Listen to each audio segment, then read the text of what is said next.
Tanzania is a relatively small country in Africa, but it has some of the largest herds of wild animals on the planet. And these herds are easy to encounter as they sweep across the vast savanna grasslands. Tanzania sits just south of the equator, so there's no real winter or summer, just wet and dry seasons. The rains come twice a year, a short burst from October to December, and a longer, stronger wet season from March to June.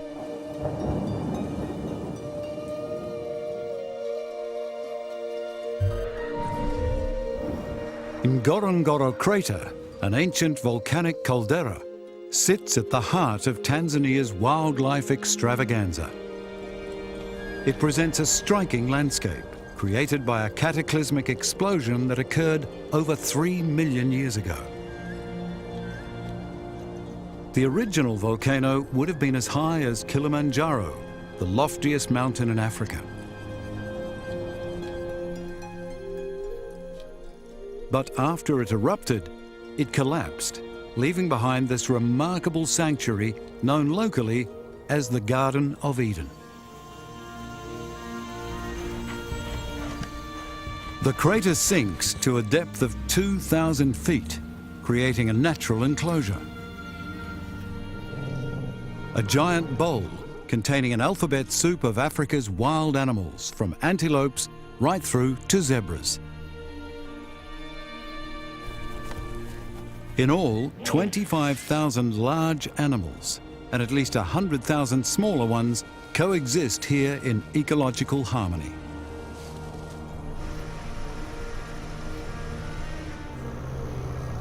Ngorongoro Crater is the perfect place for spotting what the safari guides call the Big Five. Africa's largest and most charismatic grassland animals. The lion, the leopard, the elephant, the rhinoceros, and the Cape buffalo.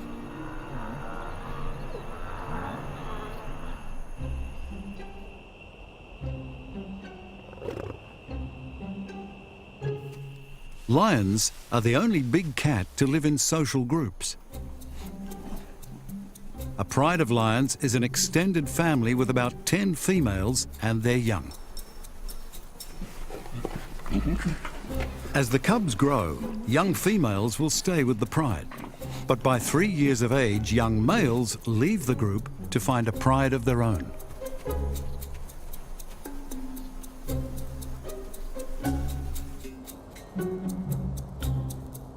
Becoming part of a new pride is no easy feat, for the dominant male in the group will fiercely defend his territory from newcomers.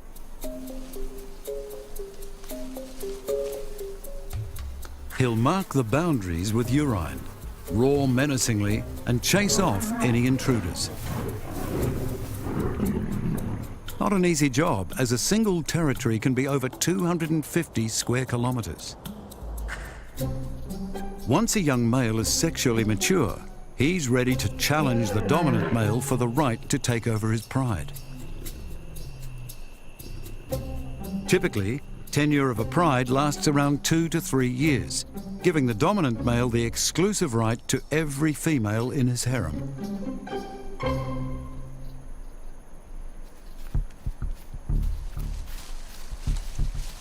Female lions do almost all the hunting. Many of their prey animals can run faster and further, so to effect a kill, lions need to work as a team. They'll take their time stalking their prey.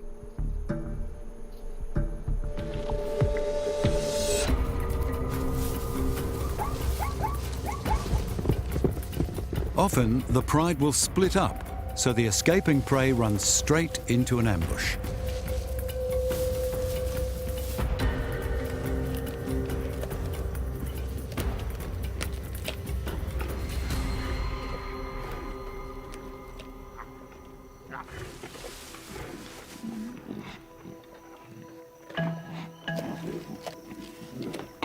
There's a strict pecking order when it comes to eating, and so cubs have to make do with the leftovers. After a good meal, lions may sleep for up to 20 hours. A rite of passage for groups of young Maasai men has always involved the hunting and killing of a lion. But here in Ngorongoro, times have well and truly changed. Now these Maasai warriors are being employed by local experts to help protect the lions, using science and traditional knowledge to manage and monitor these magnificent animals.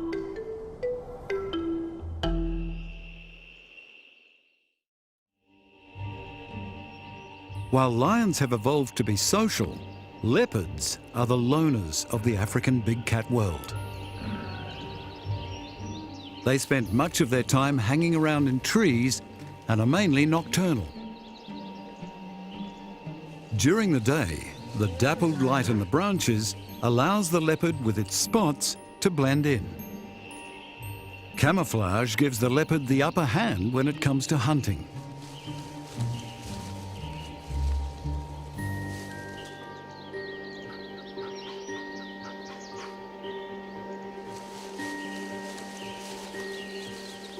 Of the big five in Ngorongoro, they are definitely the hardest to encounter, requiring a mix of patience and luck.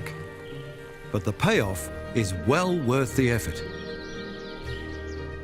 Leopards are incredibly strong with powerful jaws. A single animal is able to haul a large carcass right up into the tree so it can eat in peace. A handy trick, as prowling hyenas and lions would otherwise help themselves to a share of the kill. The athletic prowess of the leopard doesn't stop at tree climbing and weightlifting. They are excellent swimmers, fast runners, and can jump up to 3 meters in the air. The Olympic pentathletes of the grasslands.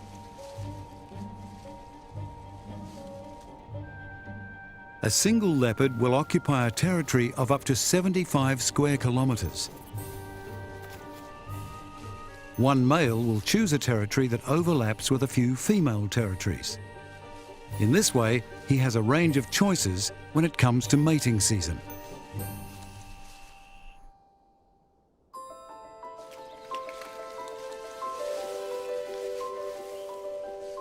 The largest of Ngorongoro's big five is the largest animal on land, the African elephant. These awe-inspiring creatures live in herds of up to 100. They are sociable animals that spend a great deal of time with their families, roaming the grasslands, looking for water and food. And it goes without saying that an animal of this size needs to eat quite a lot. One adult will easily consume over 300 kilos of grass, leaves and bark in a day. So a herd like this needs an enormous area of land to survive.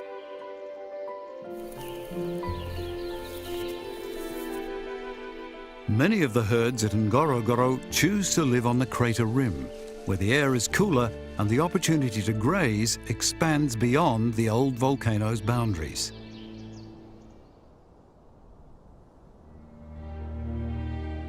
The other great grey grass eater in Ngorongoro is one of the most endangered big animals in Africa, the rhinoceros. There are 2 species of rhino in Africa, the black rhino and the white rhino. Confusingly, these rhinos are neither black nor white, rather a very similar shade of grey. Rhinos are short-sighted, so there's a good chance of spotting them in Ngorongoro before they spot you. Like many animals with poor sight, rhinos compensate with excellent senses of smell and hearing. Despite their bulk and relatively short legs, rhinos are impressive runners. They can easily get to speeds of 50 kilometers an hour.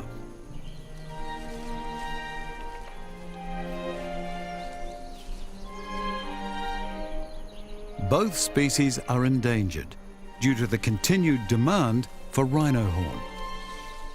It is mistakenly believed to be an aphrodisiac, fetching around $60,000 per kilogram on the black market.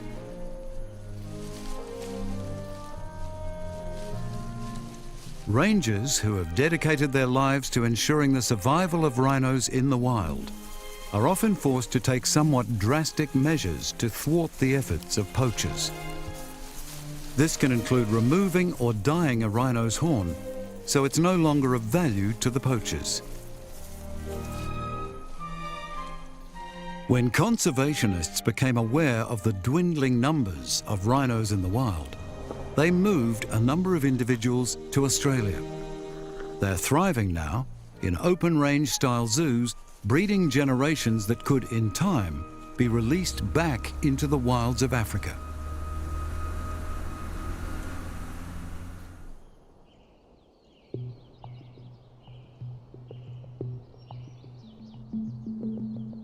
The final member of the Big Five in Ngorongoro is the Cape buffalo. They won't hesitate to take on and slay a lion.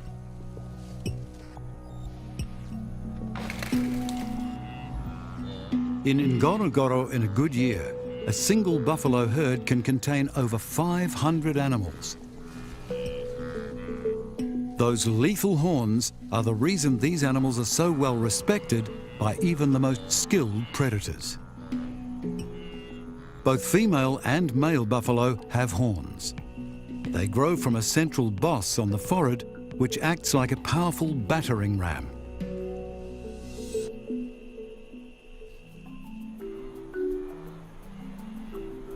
There is one animal, however, that's safe in the Cape buffalo's realm: the oxpecker. This elegant bird will happily ride around on the back of a buffalo all day, eating ticks, mites and other parasites that would otherwise irritate the buffalo.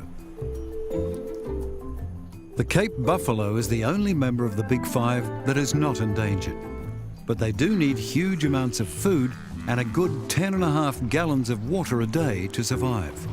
And fortunately, in Ngorongoro Crater, there seems to be enough of both to go around.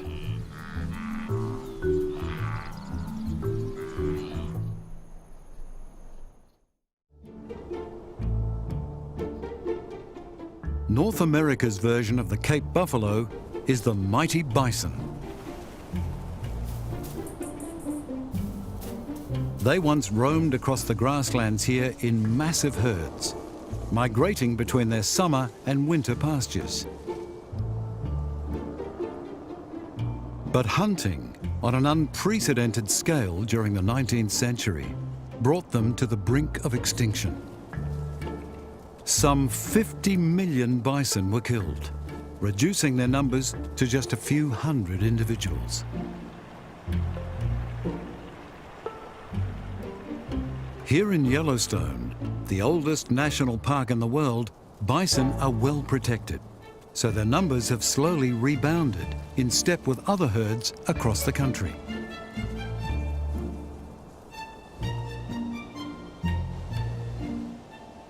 There are now 500,000 bison living in reserves and commercial ranches.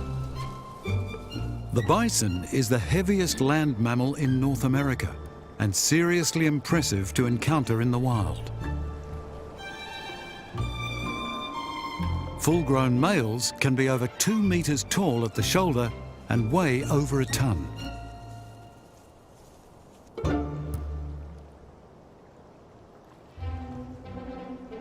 Outside the migration and mating seasons, these animals prefer to live in smaller groups, mostly females and their young with a dominant male.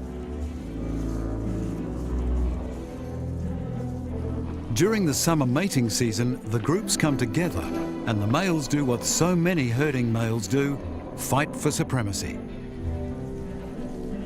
Fortunately, a lot of this is saber rattling, and despite the animal's formidable power, injuries are not common.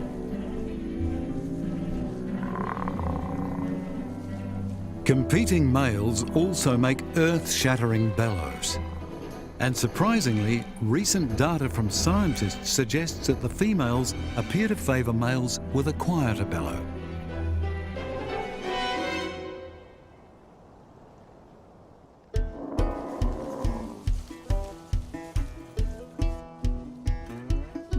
These huge animals spend a lot of time grazing and chewing their cud. Grass and herbs are top of the list of food favourites, but shrubs and twigs also fit the bill. The cowbird is North America's version of the African oxpecker, and they've become the bison's regular companions. Insects and parasites are commonplace on the hide of the bison, so the cowbird receives regular sustenance in return for the free cleaning service.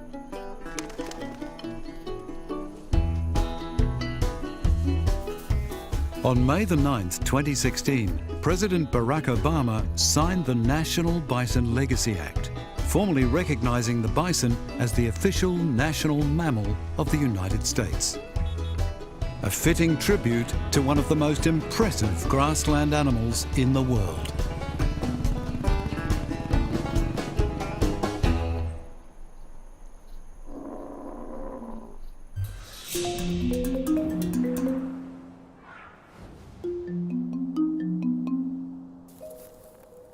Another amazing animal to encounter on the prairies of North America is the pronghorn. The second fastest animal on 4 legs. Having survived the last ice age, the pronghorn has not changed its behaviour, habits or good looks since it first raced through the Great Southwest some 30,000 years ago. Pronghorns are not technically antelopes, as they have quite a different horn structure, but they fill the same ecological niche. These impressive animals can reach speeds over 80 kilometres an hour and have exceptional endurance. These herds migrate around 300 miles every year in order to survive, one of the longest migrations by land animals in the world.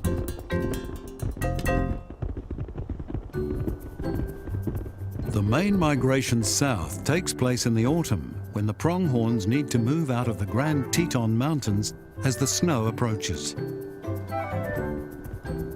They spend the winter in Wyoming, before following the retreating snowline north to their mountain grasslands in the spring in time to breed.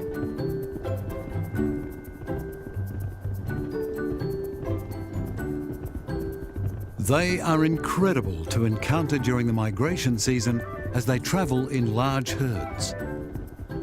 Pronghorns are well equipped for running.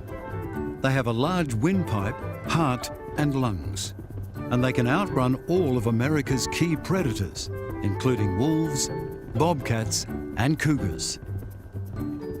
Fortunately for the pronghorn, the only animal it couldn't possibly outrun lives on another continent, the cheetah. Wage war.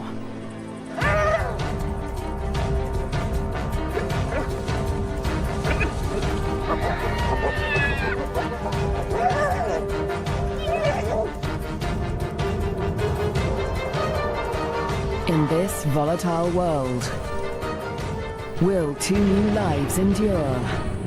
The battles of the Bone Crusher Queens. The Lure Plain, flat, dry, merciless.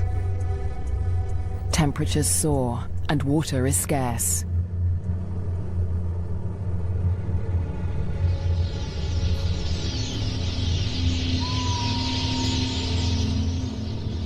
When the rains come, a wildebeest migration will flood into Lure Plain. But for now, only a few hardy adults stir the dust. Yet in this barren landscape, one of Africa's most underestimated predators has risen to greatness: the spotted hyena. Spotted hyenas are extraordinary survivors. Their powerful jaws crush through bone, and their cast-iron stomachs digest even rotting meat. Yet in many regions, these bone crushers hunt far more often than they scavenge. Female spotted hyenas are remarkable amongst mammals. They are larger, stronger, and fiercer than male hyenas. And they have the most male-like sexual organs of any female mammal. This bizarrely elongated organ was once thought to be a product of high testosterone levels in the womb, but today it continues to mystify scientists. The female hyenas govern the clans, led by all-powerful matriarchs. Neighboring clans are sworn enemies, and territorial trespassers are often viciously attacked. This story begins in Zambia, in the Luo Plain National Park, where spotted hyenas reign as the top predators. In the heart of the park is a thriving hyena clan. The clan's leader, the matriarch, lures her youngest cub from a burrow. It's a tiny female named Nasanta, and today the little cub meets her clan for the first time. For 2 weeks, the newborn lay hidden in a burrow away from this main den, but now she is old enough to join the clan.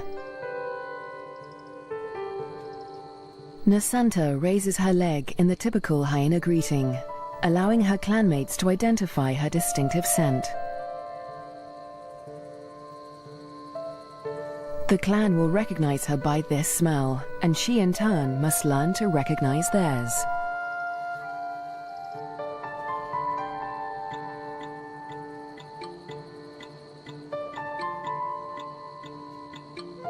It's an important learning curve, since each hyena has its own rank, and Nasanta needs to know who's who as she finds her place in the clan.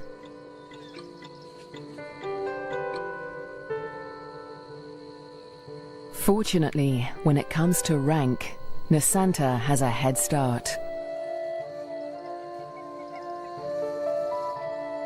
She and her twin sister get more than just milk from their mother. As cubs, they also inherit her superior status. As the matriarch, their mother ranks highest in the clan and enjoys the support and protection of all of the clan's dominant females. Nobody dares to confront her or her cubs. But not all hyenas live such charmed lives. 4 kilometers to the southwest is another clan, Nasanta's clan's greatest rival. This clan abounds with cubs. Most are the offspring of the high-ranking females, but one among them is different. His name is Twambo, and he is the son of a low-ranking female. Like Nasanta, Twambo inherits his mother's rank, but this time, it's not a blessing. Low-ranking hyenas are often bullied by the clan, and with his mother's rank, Twambo will be a target. His mother will care for him, but she won't dare to defend him from the more dominant females, or their cubs. Behind her lies Twambo's father. He's the alpha male, the top-ranking male in the clan. But all spotted hyena males are subordinate to the females. He ranks even lower than Twambo's mother. Twambo will get little support from his low-ranking parents. He'll have to face his clanmates alone. But for now, it's all good fun. At only a few weeks old, the cubs are more concerned with play than rank.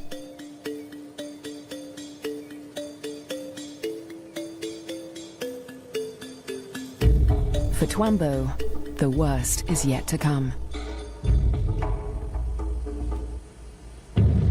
Twambo and Nasanta's home on the Luo Plain has a catastrophic history.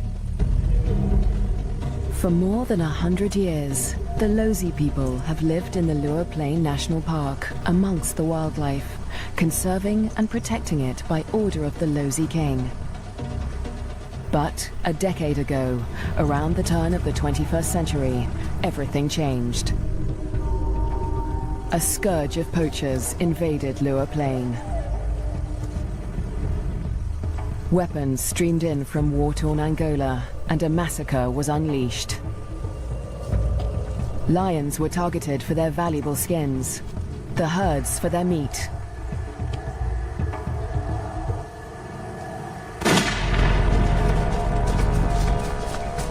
Death swept across the plains. Thousands were slaughtered. Lua's wildlife populations were devastated. By 2003, the hyena's gravest enemies, lions, were all but obliterated. Only one known lioness survived, probably the last of her species in the region. But the poachers spared the spotted hyena. With its blotchy coat, it made a poor trophy, and its meat was worthless as food. With the threat of lions eliminated, the spotted hyena came to dominate the Lua Plain. But life in Lua today still has its challenges. The last weeks of the dry season are excruciatingly hot. The landscape distorts behind a haze of heat. But today, Twambo's mother senses a change.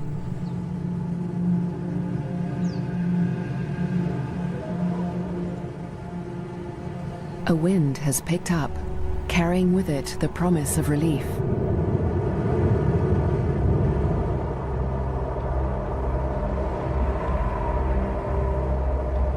A storm approaches.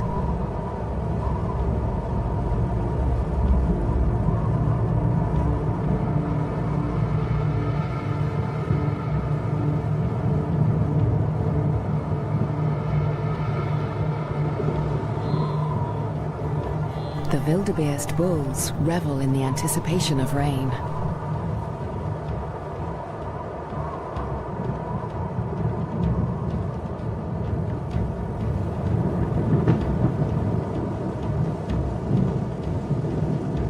But this storm harbors a deadly threat. Fire. Flames tear through the dry grassland at terrifying speed, heading straight for Twambo and Asanta's dens. The cubs are too small to outrun the blaze. If the fire reaches the den, they could suffocate in the heat and smoke.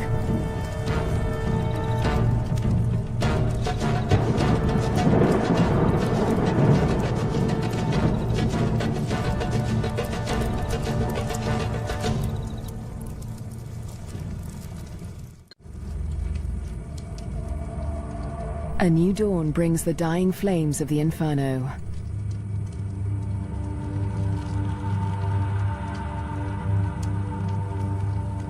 The blaze scorched the land around Nasanta's den before the wind turned it away.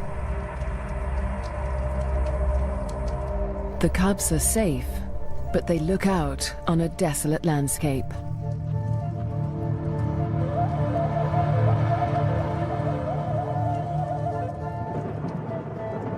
As the last embers burn to dust, the promised rain arrives at last.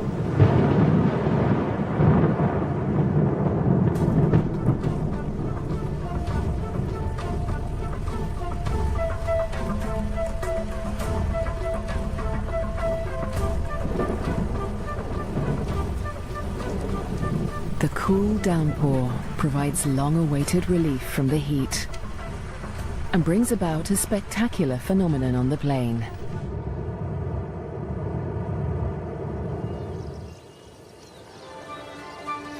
A few days after the fire, a carpet of pink lilies sprouts across the plains. Triggered by chemicals in the smoke from the fire, the beautiful bloom lasts only a few weeks.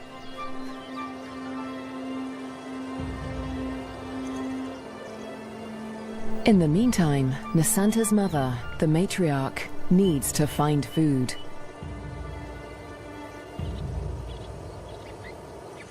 The matriarch heads north, where the first herds of the migration begin to gather, leaving young Nasanta untended at the den. Spotted hyena milk is so rich that Nasanta can survive without suckling for days at a time, so the matriarch can afford to venture far from the den in search of food.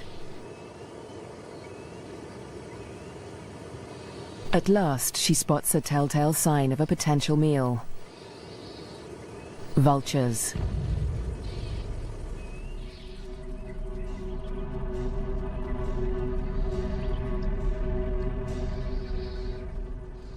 Her suspicions are soon confirmed. A wildebeest bull lies injured in the grass. The matriarch is the first hyena on the scene, but she is not the only predator. This bull is the victim of the last lioness in Luo Plain. The matriarch tries to move in on the bull, but she's unnerved by the lioness. A conflict with a big cat could be fatal. The hyena keeps her distance as the bull quietly dies, not willing to provoke a conflict while the lioness remains nearby.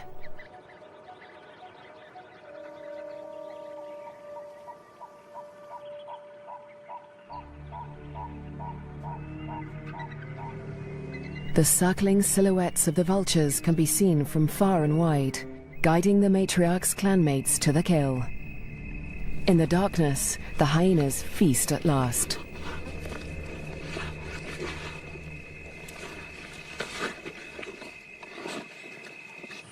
At daybreak, Nasanta's mother and her clanmates return to their den.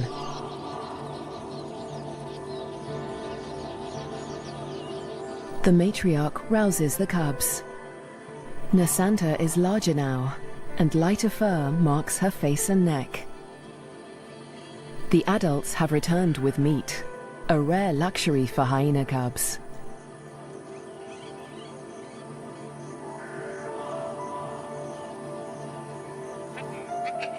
It's the highest-ranking cubs that commandeer the scrap.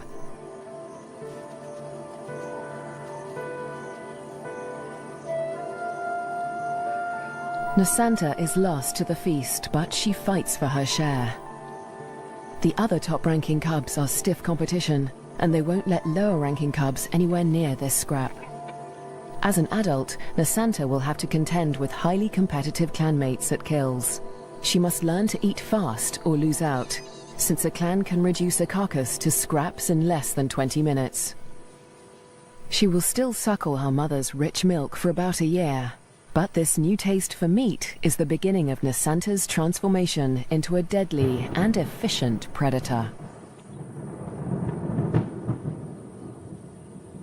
The Luo Plain is undergoing an extraordinary metamorphosis. In the coming days, the rains fall in an almost continuous deluge, the beginning of an annual flood that will cover much of the plains in water. Dusty depressions become waterlogged marshes, and life floods into the plains.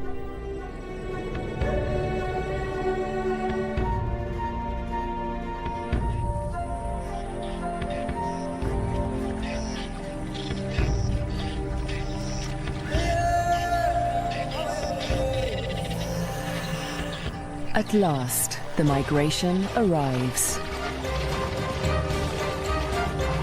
Just in time for the bountiful wet season, over 35,000 wildebeest descend on the plains, the culmination of the second largest wildebeest migration on Earth. Most of the cows are pregnant, and in the next few weeks, all of them will give birth.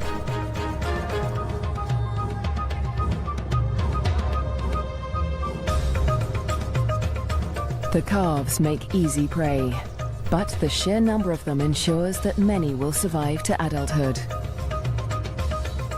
For the hyenas, the time of plenty has begun.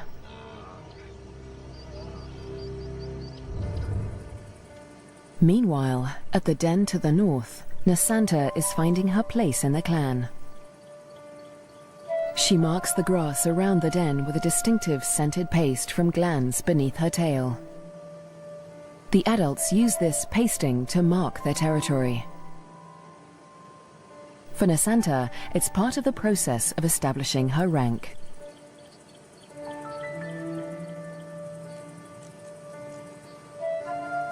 She is quickly learning to exert the status she inherited from her mother.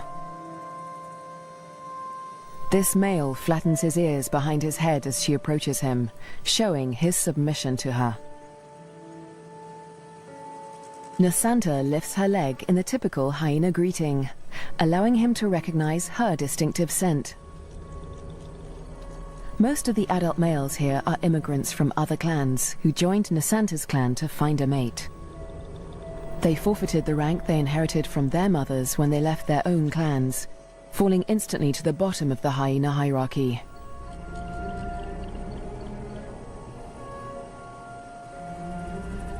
Despite Nasanta's age and tiny size, this male and all the other adult immigrant males in her clan are subordinate to her.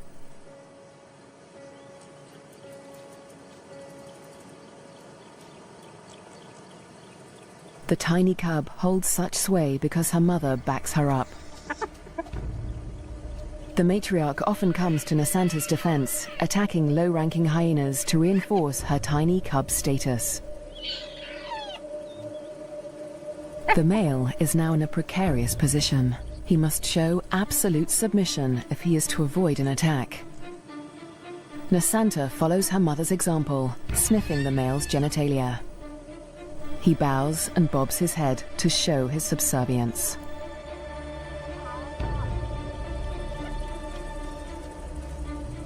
But the clan females are not convinced. They join the interrogation. Fearlessly, Nasanta stays in the thick of the fray.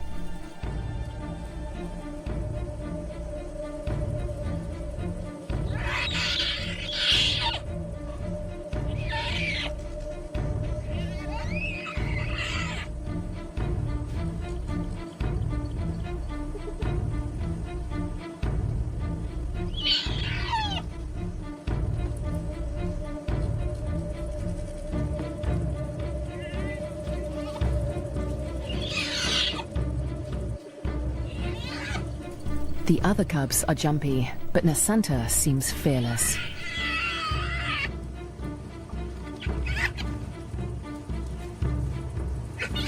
With the protection of the matriarch and the clan females, no hyena would dare to hurt Nasanta.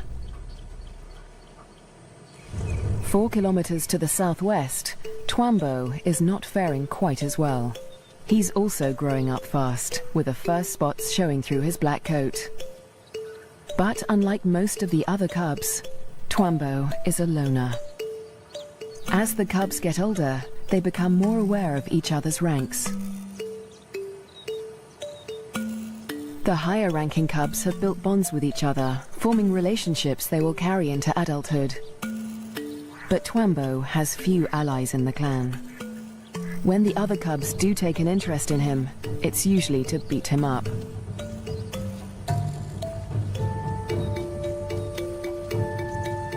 The older the cubs get, the more they pick on little Twambo. And unlike Nasanta, Twambo will get no help from his mother. He must fight his battles alone.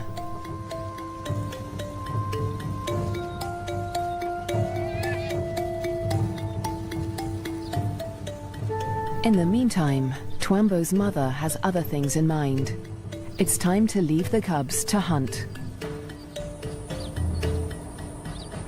There are many mouths to feed. The clan needs a big kill.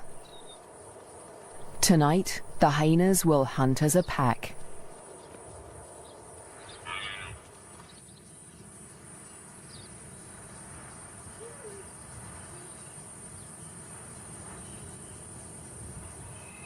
The search for prey takes Twambo's clan dangerously close to rival territory.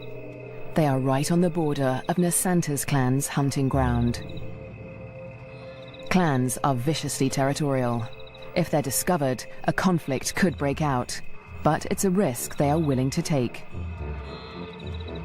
They isolate a small herd of wildebeest, seeking out the most vulnerable targets.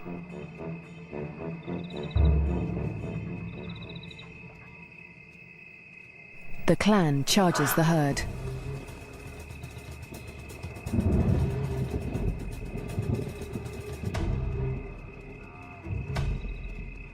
A cow bolts in panic.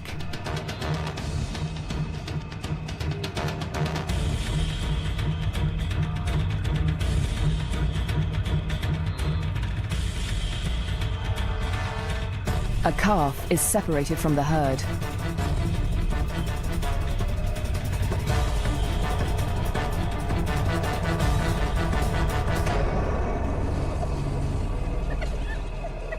Both mother and calf fall to the deadly pack. But despite their success, the clan's proximity to rival territory makes them nervous. A violent clash with Nasanta's clan could end in serious injuries. They eat feverishly, dismembering the carcasses in minutes. The powerful jaws crush down with almost half a ton of force, tearing through bone and flesh with ease. Despite the feeding frenzy, the hyenas are anxious to avoid being discovered by their rivals.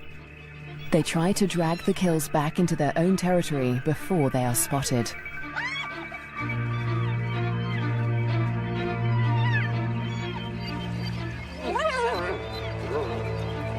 The move comes too late. A territorial patrol from Nasanta's clan has come to investigate.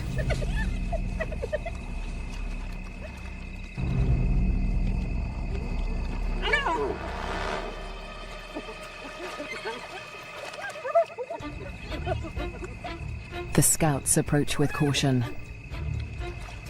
as the intruding clan braces for a fight.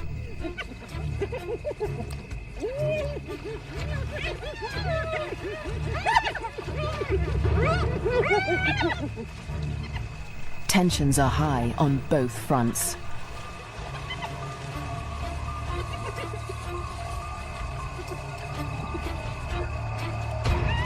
A few scouts try to approach the kill, but the intruders chase them off. The scouts are grossly outnumbered. They won't win this fight alone, so they retreat. But this battle isn't over yet. The scouts will return with reinforcements.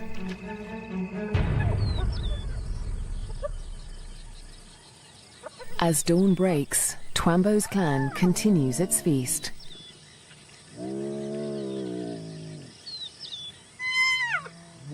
Lulled into false security, they hold their position, still precariously close to enemy territory.